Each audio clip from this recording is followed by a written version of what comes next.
B'chelech seisha alva be'armenotayich oh yehi shalom shalom b'chelech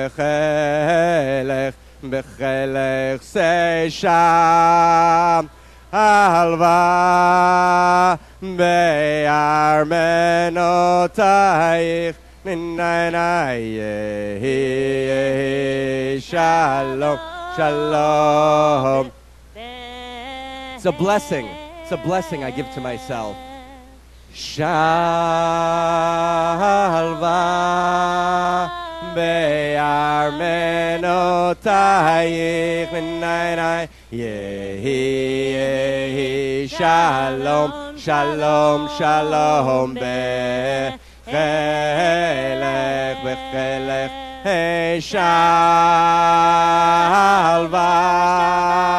be'armenotayich yehi. Let your voice go. Let it step into it. Behelech. Those of you still looking around, just step into it. Shalva. Be'armenotayich yehi shalom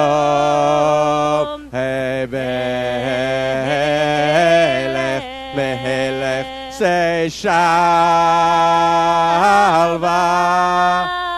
be'armenotayich yehi shalom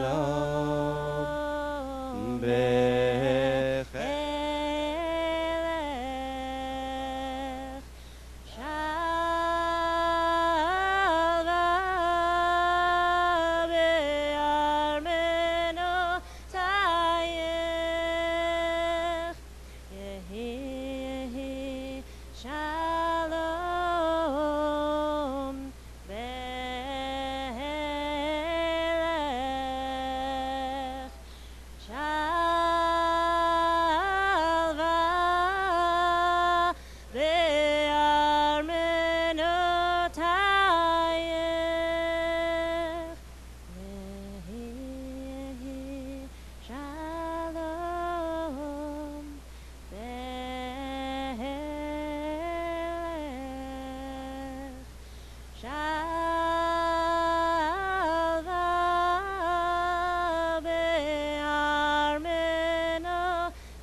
a blessing.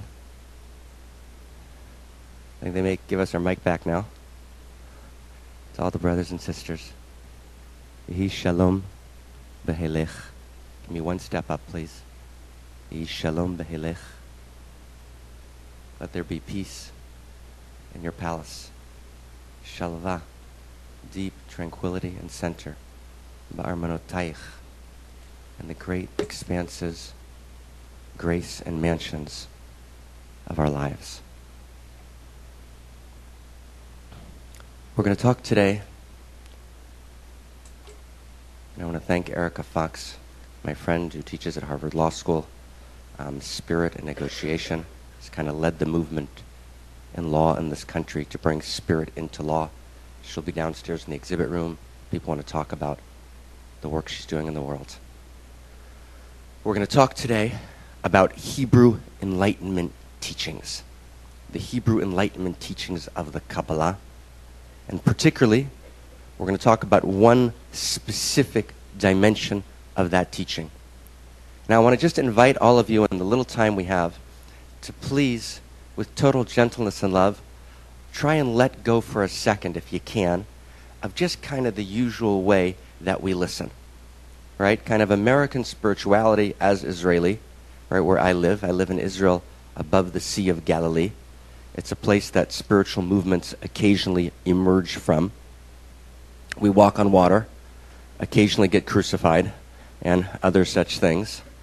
There's a kind of tendency, right, to go to sessions with a great desire to be, if I can make it into a verb, wisdotained, right? Wisdotainment, right? Wisdotainment is kind of a new, right, expression of the spiritual movement. So you kind of sit back and you kind of look around and you say, is he smart? Is it funny? Did I choose the right session? Right? Was it deep? You sneeze in the middle? I mean, all sorts of things happen, okay? So I really want to invite everyone, we're in silence of presence, right? I really want to invite everyone to hold the center and actually to let go of those questions, right? Let go of the kind of place where I kind of come in as a consumer, right, looking to buy, right, another product and seeing, are they satisfying me? Because that essential posture, right, actually is the first and most important obstacle to spiritual growth, right? There was a very, very funny discussion on Integral Naked about 6 months ago, which mentioned 5 of us who were teachers, and they were rating the teachers, were they enlightened or not, okay? Oh my God, right? Now, of course. Now, anyway, so you follow? You follow? And I was just kind of step in, right? We're going to meditate.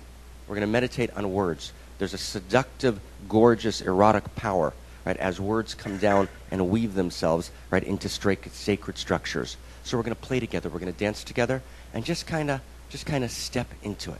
Just kind of step into it. And if you can, just take the last second as preparation.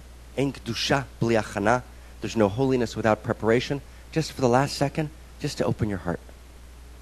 Okay? And if we can just kind of quiet the room down, there's still a lot of noise in the room, right? There's still a conversation going on back there who came in late, who didn't know we were in silence of presence. And there's just a lot of noise going on in each head. Little noise. You can hear the noise in the room, can't you? We can just kind of gently, right? Thank you so much. Thank you so much. Thank you so much. Just kind of, right? And you can feel the subtle energy shift in the room, right, as the mind's quiet. So the particular part of Hebrew wisdom we're going to talk about in the next hour or so is called temple consciousness. Temple consciousness. And we began to unpack this a couple of weeks ago at Genpo Roshi's Sangha, beautiful Sangha in Salt Lake City. It's about temple consciousness. Now, the temple, right, is not something that most people here in the morning woke up thinking about. Oh my God, as you woke up in the Sheraton Hotel, what will be with the Jerusalem temple? How many people woke up with that kind of question in their head? Anyone? No, good. Okay. So, funny kind of question, right? Why would I actually be interested in spending an hour of my life talking about temple consciousness? Well, the answer is because temple consciousness is actually central, right, to the way you think, feel, move, act, and breathe in the world in every way. But just to throw you an image for a second, you ever, and none of you probably watch movies, right? You're probably more involved in kind of a deeper, meditative, contemplative reflection. I understand that, okay? But you may remember, right, that there was a movie called Raiders of the Lost Ark. Anyone remember that? Okay. How many? No, just gotta do it quietly. Just got his hand, right? Right. How many people saw it? Okay. How many people saw it twice? How many people are lying? Okay. Good.